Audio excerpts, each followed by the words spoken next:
Ya, untuk membahas perang antara Amerika Serikat, Israel, dan Iran, sudah bergabung bersama kami ada pengamat Timur Tengah, Bapak Hasibullah Satrawi. Assalamualaikum, selamat siang Pak Hasibullah, apa kabar? Waalaikumsalam warahmatullahi wabarakatuh. Selamat siang, Mbak Syafa. Kabar Baik, baik, alhamdulillah. baik. Pak Hasibullah, ini terbaru Amerika Serikat menyerang dan menenggelamkan kapal milik Iran. Iran pun murka dan menyatakan akan mengeluarkan senjata yang jauh lebih canggih. Kemudian seberapa besar kemungkinan konflik ini akan semakin besar dan meluas? Iya, kalau kita lihat di perkembangan sekarang sudah masuk hari ke-7, persisnya kurang lebih 162 jam lewat 20 menit semenjak serangan dilakukan pada hari Sabtu jam 1 siang waktu Indonesia Barat kemarin. Memang secara umum bisa kita baca bahwa kedua belah pihak masih atau para pihak masih belum mau melakukan kompromi atau mengalah. Yang terbaru misalkan Iran dengan tegas mengatakan melalui Menteri Luar Negerinya bahwa mereka tidak mau berunding dengan Amerika Serikat. Dan sekali lagi, lebih keras lagi, Menlu Iran mengatakan bahwa Amerika Serikat telah mengkhianati diplomasi, mengkhianati perundingan. Dan ini tentu tidak bisa dilepaskan dari pengalaman pahit Iran dalam 2 kali berunding sejak tahun 2025 kemarin paling tidak, di mana dua pengalaman itu berujung dengan keketiran. Yang pertama pada perang 12 hari yang kita ikutin bersama, di mana perang itu juga terjadi di saat Amerika dengan Iran sedang berada dalam perundingan. Tapi kemudian Israel mengambil inisiatif melakukan serangan sepihak dan perihnya bagi Iran justru di tengah jalan Amerika juga ikut serta dalam peperangan itu. Nah, kondisi itu juga diulangin kembali kemarin pada hari Sabtu, di mana sebelumnya kurang lebih di hari Kamis atau hari Kamis kurang lebih perundingan tahap ketiga sedang berlangsung dimediasi oleh Oman, dan menurut sejumlah laporan mediasinya sangat bagus, perundingannya sangat bagus. Bahkan hari Senin kemarin itu dijadwalkan perundingan tahap keempat untuk hal-hal isi teknis yang lebih teknis. Tapi kemudian kita tahu hari Sabtunya justru Amerika bersama-sama dengan Israel, atau persisnya klaimnya Israel yang dibarengin oleh Amerika, lalu kemudian mengambil serangan sepihak dan kemudian membuat Iran bahkan kehilangan pemimpin tertinggi, yaitu Ayatullah Ali Khamenei. Nah, inilah menurut saya konteksnya yang kenapa kemudian sampai sekarang Iran ini memilih untuk tidak berunding. Pada waktu yang bersamaan Iran mengatakan siap untuk melakukan perang panjang dengan Amerika maupun Israel. Nah, sementara dari sisi sebaliknya juga sama, dari sisi Amerika dengan Israel ini juga tidak mau mengalah, bahkan tetap bersikeras dengan target utamanya, yaitu mengganti rezim. Bahkan Donald Trump juga sempat meminta, sebelumnya juga sudah disampaikan, agar pasukan Iran menyerahkan diri dan tidak melakukan perlawanan, karena perlawanan hanya akan berakhir dengan kematian. Di tengah-tengah itu banyak menurut saya perang intelijen, perang informasi yang sengaja diketengahkan oleh para pihak, termasuk bahwa Amerika akan segera kehabisan amunisi dan dapat bantahan dari pihak Amerika sendiri. Iran juga begitu, diterpa berbagai macam isu miring bahwa ini sudah banyak yang dihancurkan, termasuk roket-roketnya, termasuk peluncur roketnya. Tapi menurut saya kita bisa melihat secara fakta sekarang di hari ke-7, saya melihat ada kayak semacam penurunan intensitas serangan. Jumlahnya menurun, walaupun ini tidak bisa dibaca bahwa katakanlah Iran sudah mulai kehilangan senjata ataupun rudal.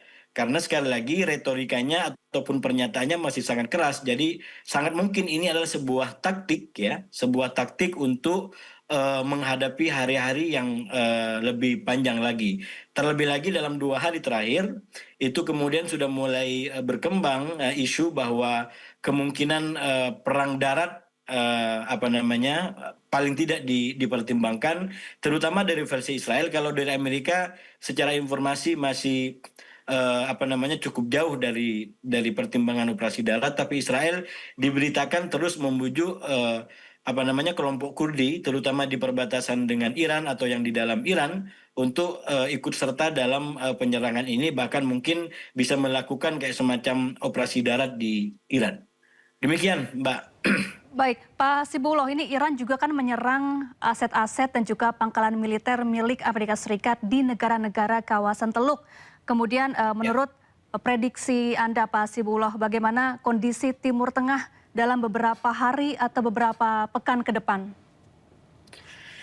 Ya, saya melihat serangan Iran ke negara-negara Arab Teluk itu memang di satu sisi bisa dipahami sebagai serangan yang telah disampaikan sebelumnya juga oleh Iran, bahwa kalau dia diserang oleh Amerika, maka pangkalan-pangkalan militer Amerika di negara-negara ini akan menjadi sasaran. Dan itulah yang kemudian dilakukan sampai hari ini. Bahkan beberapa waktu yang lalu diberitakan ada ledakan besar di Bahrain. Jadi memang ini apa namanya kebijakan yang telah disampaikan oleh Iran, kebijakan defensif atau membela diri yang coba dilakukan. Tapi secara politik menurut saya serangan ini bukan hanya semata-mata membela diri, justru secara politik ini memberikan kayak semacam apa ya? Saya menyebutnya sebagai serangan atau refleksi kepada negara-negara Arab Teluk ini untuk bersama-sama mulai membincang tentang masa depan keamanan di kawasan. Kenapa? Karena ketika peluru-peluru Iran berhasil menembus apa namanya pangkalan militer atau bahkan mungkin tempat-tempat lain seperti kedutaan besar Amerika, maka yang pertama tujuan negara-negara Arab Teluk bekerja sama dengan Amerika itu kan kemudian tidak berjalan efektif. Selama ini negara-negara Arab Teluk bekerja sama dengan Amerika terutama dalam persenjataan, tujuannya tidak lain untuk mempersenjatai mereka. Mempersenjatai mereka menghadapi musuh-musuhnya, katakanlah kadang-kadang Israel, tapi mungkin kalau Israel lebih kecil karena justru dia berada dalam satu rumpun dengan Amerika Serikat.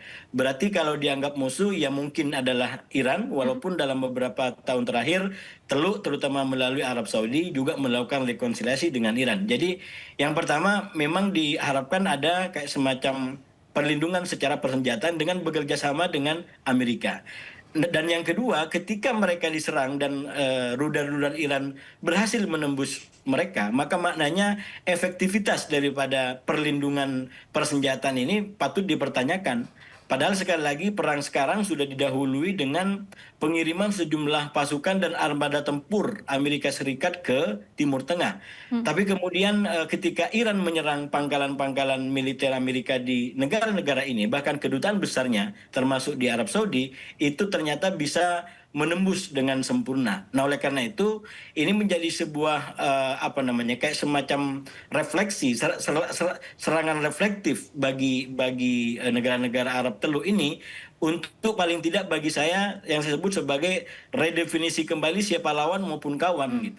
Karena sekali lagi kalau saya mengamati di kawasan, pola kerjasama negara Arab Teluk dengan Amerika yang kadang-kadang juga menjadi dengan Israel itu bukan tanpa biaya. Biayanya sangat mahal karena mereka dalam tanda kutip tidak sejalan dengan sikap masyarakat setempat.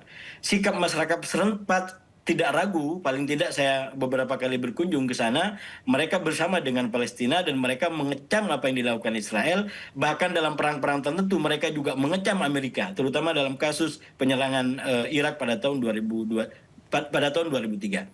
Oleh karena itu ketika Arab Teluk bekerja sama dengan Amerika Serikat, maka sebenarnya saya menyebutnya ini sebagai fenomena orang menoleh, badan menoleh. Badannya dari leher ke bawah sebenarnya membelakangi Israel, membelakangi Amerika, tapi kemudian kepalanya ke atas justru bersenyum atau bahkan kerjasama dengan Amerika maupun Israel. Nah, serangan yang dilakukan Iran menurut saya persis di situ menjadi kayak semacam ajakan bersama bagi Arab Teluk untuk ke depan mendefinisikan ulang siapa lawan siapa kawan. Karena kalaupun sekali lagi kerjasama dengan Amerika diharapkan melindungi mereka dari Iran sebagai musuh sekarang, kenyataannya perlindungan itu tidak efektif.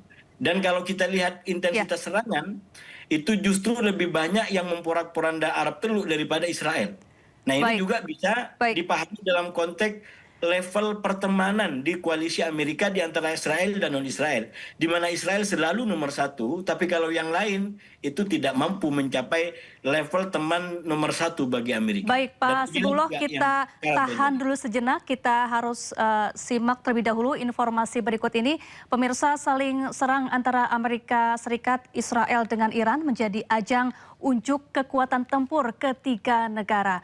Iran selama ini menjadi salah satu negara di Timur Tengah yang memiliki militer yang kuat, mampu menyerang Israel dan Amerika secara simultan. Hal itu menunjukkan peta kekuatan ketiga negara dalam konflik kali ini memiliki keunggulan masing-masing.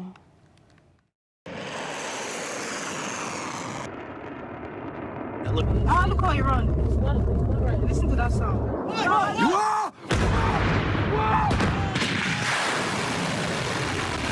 Tensi geopolitik di Timur Tengah makin panas hingga meluas ke sejumlah negara di Timur Tengah. Adu kekuatan Amerika Serikat, Israel, dan Iran terus berlanjut dan terlihat perbedaan kekuatan militer hingga operasional. Dari Global Firepower tahun 2025, personel militer ketiga negara terbanyak dikuasai Amerika Serikat dengan 2,1 juta personel.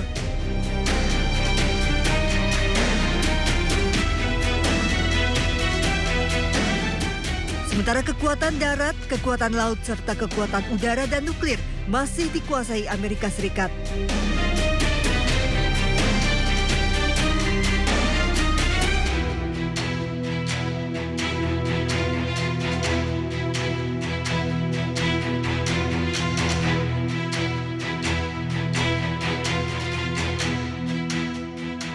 Jika dibandingkan Iran dengan Israel, hampir seluruhnya dikuasai Iran yang lebih unggul di segala aspek yang hanya kalah di kekuatan nuklir. Namun jangan lupa Israel memiliki Iron Dome yang melindungi warga dan infrastruktur sipilnya yang menjadi sorotan setelah rudal pencegat misil ini mengalami malfungsi. Butuh miliaran dolar untuk mengembangkan Iron Dome yang akan menghancurkan rudal yang masuk ke Israel.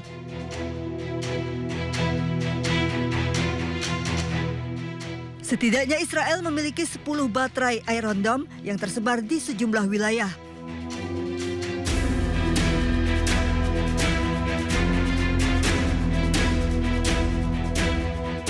Salah satu rudal yang digunakan yakni rudal Tamir berfungsi sebagai misil pelacak dengan harga 20.000 hingga 100.000 dolar untuk satu peluru kendali.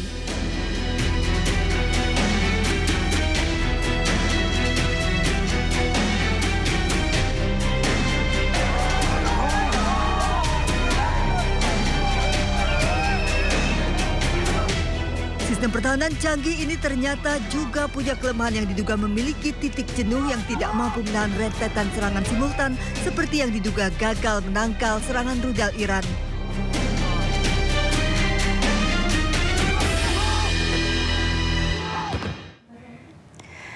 Ya, kita akan kembali bergabung bersama Pak Hasibuloh Satrawi, pengamat Timur Tengah. Pak Hasibuloh, kalau kita kaitkan dengan informasi yang baru saja tadi ditayangkan, bagaimana Anda melihat kekuatan antara Amerika Serikat, Israel, dan juga Iran, utamanya dalam perang yang berlangsung saat ini? Ya, secara realistis kalau kita lihat katakanlah sama-sama kemampuan menyerang, ini sama-sama kemampuan menyerangnya sama-sama kuat. Iran memiliki kemampuan yang luar biasa dan Israel dan Amerika sudah pasti punya kemampuan yang luar biasa. Cuman kalau mau dikatakan langsung berimbang, menurut saya tetap lebih kuat Amerika dengan Israel karena memang ya negaranya lebih banyak ya, negaranya lebih banyak dan teknologinya juga mereka sangat kuat. Ya kemampuannya Iran adalah kemampuan mengimbangi, paling tidak mengimbangi dan bisa menembus Israel dan itu sudah luar biasa karena sekali lagi Israel persenjatai dengan sistem pertahanan udara yang luar biasa. Nah, justru di bagian pertahanan udara ini yang menurut saya di antara Israel dengan Iran itu jauh berbeda kemampuannya. Iran sangat tidak terlalu kuat menurut saya, dan itu bisa dibuktikan dengan banyaknya sekali kemudian ledakan-ledakan yang terjadi di kota-kota di Iran. Bahkan Amerika atau Trump sudah mengklaim sekian ribu yang sudah dilumpuhkan targetnya gitu ya. Dan itu bisa kita lihat juga dari media-media di mana banyak sekali bekas-bekas ledakan atau kehancuran yang timbul. Nah, sementara di Israel memang juga terjadi, tapi kalau dibandingkan secara angka dengan angka, nah sepertinya justru lebih banyak masih di Iran. Nah, saya justru ingin melihat tentang kemampuan pertahanan udara ini membandingkan dengan sesama negara-negara yang selama ini bersekutu dengan Amerika Serikat, katakan negara Arab Teluk. Justru ini sekali lagi menunjukkan bahwa di dalam pertemanan atau persekutuan Amerika dengan negara-negara di mana ada Israel, maka Israel itu adalah negara yang berada di barisan paling depan. Dan persoalannya Israel ini ketika dia di Timur Tengah, dia tidak ingin disaingi. Dia tidak ingin apalagi dikalahkan, disaingi oleh persekutuan Amerika yang lain pun dia tidak menginginkan itu. Karena itu sangat terlihat kemudian ketika Iran melakukan serangan balik ke Israel dan kepada negara-negara Arab Teluk dengan dalih menyasar pangkalan militer ataupun kedutaan besar Amerika di situ, maka kemampuan intercept dari negara-negara Arab Teluk ini jauh lebih rendah dibanding Israel. Nah, itu sekali lagi kembali kepada poin refleksi mengenai siapa kawan dan kawan, menurut saya menjadi penting bagi Arab Teluk gitu. Karena walau bagaimanapun mereka berbuat atau bahkan membeli, berupaya menggunakan kemampuan-kemampuan finansial yang dimiliki, tetap saja Amerika tidak akan betul-betul memberikan keseimbangan kepada negara-negara ini untuk mengimbangi Israel. Jadi Israel tetap dijadikan sebagai nomor satu, dan itu artinya kalau terus seperti ini maka posisi Teluk yang saya bilang tadi berada di antara aspirasi rakyatnya yang sebenarnya bersama dengan masyarakat secara umum di Timur Tengah ingin Israel ini dijewer dalam pengertian tidak terus melakukan pelanggaran-pelanggaran hukum, maka menurut saya itu akan jauh lebih kuat. Kalau fenomenanya seperti sekarang, justru Arab Teluk sekarang saya sampaikan sejak hari pertama, perang ini membuat Arab Teluk berada dalam posisi yang paling kalah. Kalau Iran kalah karena memang dia berperang, karena dia memang menjadi torfun minasiro kalau dalam bahasa Arab. Dia menjadi satu sisi daripada perang ini. Nah, Arab Teluk tidak menjadi bagian dari peperangan ini, tapi justru dia mengalami berbagai macam dampak, baik itu sosial, ekonomi, politik, bahkan juga bisnis yang sekarang juga kita saksikan bersama-sama. Oke, lalu bagaimana dengan program nuklir Iran yang sebelumnya disebut-sebut sebagai salah satu pemicu konflik? Ya, ini menurut saya sejauh yang disampaikan sampai hari ini tidak ada pernyataan apapun termasuk dari Badan Atom Internasional yang mengatakan Iran memiliki program nuklir. Jadi memang secara hukum menurut saya serangan ini betul-betul bermasalah. Dan menurut saya komunitas internasional terutama PBB harus menegakkan peraturan, harus menegakkan hukum karena tidak ada justifikasi dari perang ini. Perang ini tidak bisa disebut sebagai perang karena katakanlah Iran mengembangkan senjata nuklir. Amerika sendiri, Donald Trump sendiri semenjak setahun yang lalu sudah mengatakan bahwa program nuklir Iran hancur gara-gara diserang oleh bom-bom mereka. Jadi kalau kemudian sekarang mengatakan di situ ada program nuklir, saya rasa juga tidak terkonfirmasi oleh badan-badan ataupun organisasi yang selama ini menangani berkaitan dengan persoalan nuklir Iran. Yang tersisa sekali lagi hanya persoalan katakanlah rudal. Selama ini kita nggak pernah menyaksikan Iran menyerang terlebih dahulu. Kalau sekarang dia melakukan serangan ke beberapa tempat, saya melihat dia konsisten dengan apa yang disebut sebagai serangan membela diri. Karena sekali lagi memang faktanya Amerika dan Israel yang melakukan serangan terlebih dahulu. Walaupun secara strategi saya melihat kalau Iran terus dengan serangan membabi buta seperti ini, saya melihat bisa jadi jangka panjang justru Iran akan mengalami kerugian sendiri. Sekarang kita berada pada posisi negara-negara Arab Teluk tidak mengambil opsi membalas. Ya, dia hanya menyatakan memiliki hak untuk membalas. Tapi Arab Teluk dia belum membalas.